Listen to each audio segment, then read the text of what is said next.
Hello friends, welcome to Kachchapi talks. నా పేరు దీప్తి. ఈ రోజు నేను చెప్పబోతున్న స్టోరీని పిల్లలు బాగా లైక్ చేస్తారు అనుకుంటున్నాను. సో చూద్దాం నిజంగా వాళ్ళందరికీ నచ్చుతుందో లేదో. ఇక లేట్ చేయకుండా నేను స్టార్ట్ చేసేస్తాను. అనగనగా ఒక ఊర్లో ఒక బ్రాహ్మణుడు ఉండేవాడు. ఆయన చాలా పేదవాడు అనమాట. ఆయనకి ఇద్దరు పెళ్లి కావాల్సిన కూతుర్లు ఉన్నారు. ఆయన తన కూతుర్లిద్దరికి ఎలా పెళ్లి చేయాలా, దానికి కావాల్సిన డబ్బుని ఎలా సమకూర్చుకోవాలా అని ఆలోచిస్తుండేవాడు. ఇలా ఉండగా ఒకసారి తన స్నేహితులందరూ కూర్చుని కబుర్లు చెప్పుకుంటూ ఉంటే ఈయన కూడా వెళ్లి వాళ్ళతో పాటు కూర్చున్నాడు అనమాట. అందులో ఒక స్నేహితుడు ఇలా చెప్తాడు, ప్రస్తుతం మన రాజ్యంలో సంగీతం బాగా ఆదరణలో ఉంది. ఎవరైతే సంగీత విద్వాంసులు ఉన్నారో వాళ్ళు 2 చేతుల డబ్బు సంపాదిస్తున్నారు అని. అయితే ఈ మాట వినగానే బ్రాహ్మణుడికి ఒక ఆలోచన వచ్చింది. తను కూడా ఇలానే సంగీతం నేర్చుకుని కచేరీలు ఇవ్వగలిగితే చాలా డబ్బు సంపాదించవచ్చు, దాంతో తన కూతుర్ల పెళ్లిళ్ళు హాయిగా చేసేయచ్చు అనుకున్నాడు. ఆయనకి చూస్తే కొన్ని కీర్తనలు మాత్రమే వచ్చు, సంగీతం రాదు. సో అందుకోసం ఒకరిద్దరు గురువుల దగ్గరికి వెళ్లి తనకి సంగీతం నేర్పించమని అడిగాడు. వాళ్ళు ఈ వయసులో నీకు ఇప్పుడు ఎవరు సంగీతం నేర్పిస్తారు, మేము నేర్పించము అని చెప్పారు. దాంతో ఈ బ్రాహ్మణుడు ఏమనుకున్నాడంటే ఊరు చివరికి వెళ్ళిపోయి తనకొచ్చిన కొన్ని కీర్తనలే బాగా ప్రాక్టీస్ చేసి తను ఒక కచేరీ పెట్టాలనుకుని వెళ్ళాడు. ఊరు చివరికి వెళ్ళి ఒక మర్రి చెట్టును చూసుకుని దాని కింద కూర్చుని ఈయనకు వచ్చిన కీర్తనల్ని బాగా ప్రాక్టీస్ చేస్తూ ఉన్నాడు.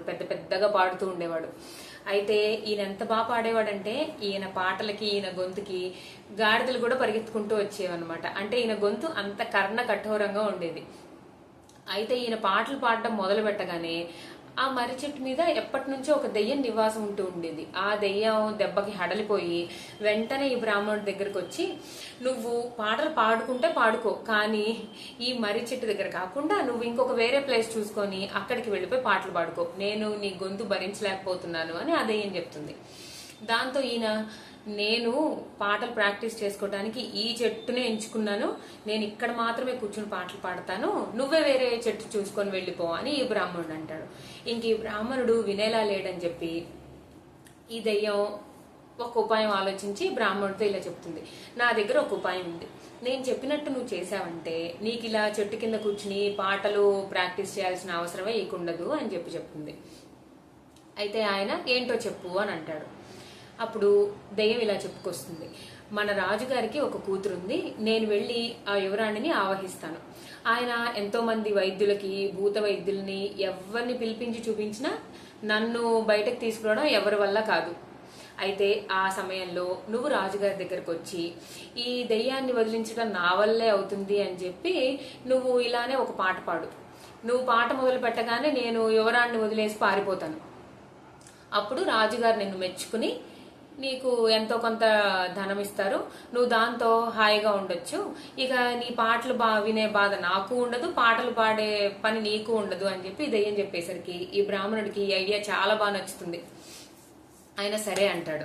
ఇంకా వీళ్ళు అనుకున్న ప్లాన్ ప్రకారమే మొత్తం అంతా చేస్తారనమాట. ఈ దెయ్యం వెళ్ళి యువరాణిని ఆవహిస్తుంది.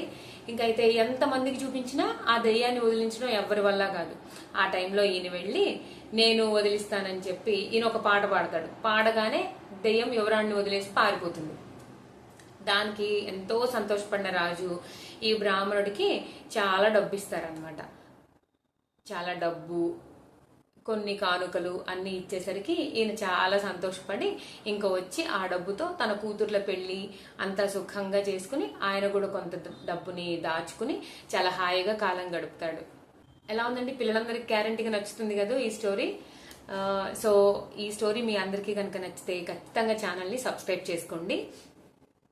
ఈ స్టోరీని మీ ఫ్రెండ్స్ అందరికీ షేర్ చేయండి, లైక్ చేయండి. Thank you for watching.